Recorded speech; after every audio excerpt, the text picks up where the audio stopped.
Shalom, friends. What a moment. It's Sunday, October the 6th, Tishrei the 13th, 5786. We are about to go into Sukkot. Tomorrow night it begins, Monday night, the season of our rejoicing. And we're simultaneously mourning October the 7th, and mourning the terrorist attack that happened in Manchester in the UK on Yom Kippur. A synagogue that I have a family connection to, I've been to, that members of my extended family were actually on their way to when the attack happened. 2 people were murdered. And we are in trauma as an Israeli society, and I would say many members of the Jewish people around the world.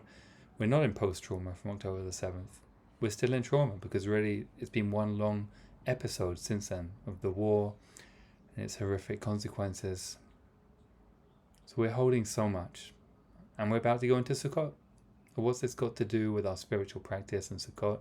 Well, the Torah tells us that we should build Sukkot and dwell in them. We should live in these temporary booths outside of our homes. It says, in order that your generations will know that when we left Egypt, we were given these temporary homes to dwell in, these booths in the desert. Our rabbis say these booths may have been the clouds of glory, the heavenly clouds that came down to shelter us in the wilderness, or they may have been real booths, different opinions. But the mystics, our Hasidic masters, they pick up on something, that when the Torah says, build these booths, live in these booths, celebrate the festival this way, in order that your generations will know, Ma'an Tedu. Tedu is a version of Dat, awareness, consciousness, literally knowledge, but for our mystics it's awareness and consciousness. And specifically it's awareness and consciousness of reality, of what's really going on, which for our mystics is that everything is divine, that everything is one, and that everything inside us, everything we experience is divine. And what our teachers tell us, and this is a very beautiful and powerful insight from the Baal Shem Tov, the founder of the Hasidic path, and his students, something I haven't seen very much in Western culture. I really think this is something that Western culture and discourse has not yet fully embraced. It's quite countercultural. What the Baal Shem Tov tells us is, and the closer we are to reality, or we might say the more aligned we are with reality, the healthier our relationship is with life and the source of life, then the more we are able to recognize and to hold seemingly contradictory emotions, like joy and mourning, for example. It seems that you have to be one or the other on the surface, superficially. And that's certainly something that I think I was taught as somebody educated in the Western liberal education system and who exposed to Western culture. We're told one or the other, choose one, be happy or be sad, etc. But actually, da'at, awareness, for our mystics, the Baal Shem Tov tells us, is being able to recognize we are all experiencing multiple contradictory emotions at the same time. There's a beautiful teaching also from my friend and teacher Rabbi Ami Silva about this on Purim and the Tree of Life. For those of you who either have already enjoyed that or might want to check that out. It's a major theme of Sukkot, and it's so appropriate for us as we are now, in the trauma that started on October 7th and hasn't stopped since. For Jews here in Israel, for Israelis, and for Jews around the world. For those of us who are mourning what happened in Manchester.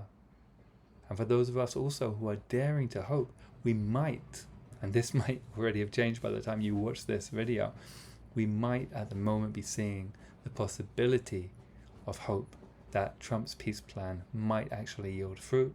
It might actually lead to a better future. For us, for the people in Gaza, for the entire region potentially. Of course, for Jews around the world as well. All of this is possible. So in our trauma and in our grief and in our trying to rejoice and preparing for the festival of rejoicing, we are also daring to hope. We are holding all of this at the same time. The Torah tells us that Sukkot is a festival of the harvest, of ingathering the produce of the field and rejoicing. It calls it Chag HaAsif, the festival of the ingathering.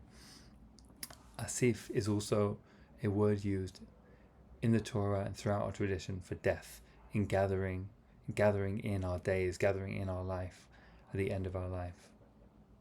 So it's a festival of rejoicing, but even from the very beginning there's this allusion to the end of our life, to what happens after, and to the fact that our life here is finite. We read on Sukkot the Megillah, the scroll, the text of Ecclesiastes, Kohelet, a text which tells us vanity of vanities. Everything is vanity. All of our worldly pursuits, whatever we are trying to gain and attain and achieve in this world, is a complete waste of even breath. That's really what Hevel Havalim, vanity of vanities, means. A waste of breath, a waste of time.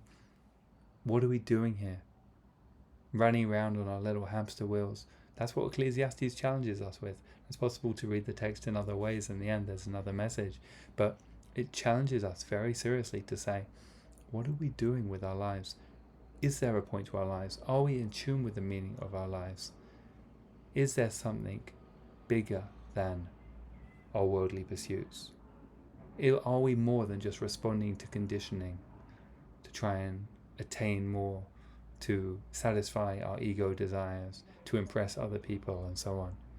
Well, we go on Sukkot, we go into our booths, into our Sukkot outside of our homes, our temporary home, our sukkah. It has to be made from natural materials. It has to leave us exposed to the elements, to the sun and the shade, to the rain potentially if it comes, to the moisture in the air certainly, to the wind. We get flushed with reality. We increase our dat. The mystics say this is how we cultivate dat.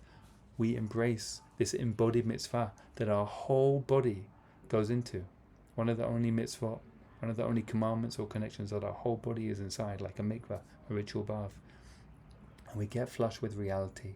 We feel fear, a natural, healthy fear that our ancestors would have felt all the time just by living in a world where there are animals and elements and weather that we cannot control. That today many of us are so insulated from that by modern technology and by the homes we live in. Well, actually, part of the human condition is to feel vulnerability, is to feel that we don't control everything, that things affect us that we are not in charge of. So Sukkot reminds us of that. And in doing so, it lets us cultivate again this dat, this awareness that so much is going on at the same time that might seem contradictory, but actually we can hold it. That's actually who we are. We've been through Rosh Hashanah, the day of judgment. We've been through Yom Kippur, a day of forgiveness. And now we're trying to rejoice, to open to joy, to simcha, to deep underlying stability and trust. A major aspect of simcha is also trust, bitachon. And we don't know what is going to happen. Is it going to rain in our sukkah? Is the very strong wind going to come, make it uncomfortable, or even knock it over? Is the peace plan going to work out?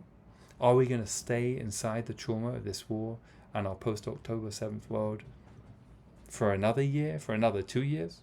We don't know. Maybe though, maybe, Zman Simchatenu, we can open to also, with all of our anxiety and trauma and grief, we can also experience the joy of just being alive. That's also so much of what Sukkot is about. Feeling those elements, feeling the natural world, feeling the breath and the breeze, and feeling just the joy of just being.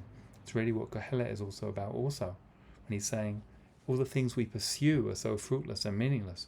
But just being alive with reverence for life and the source of life, that is the source of joy and of meaning and purpose in life. So may we be blessed to cultivate that dat and to experience that simcha, that deep underlying trust, no matter what happens. And may we be blessed, please God, to rejoice and to hear good news that we may rejoice further. Chag Sameach.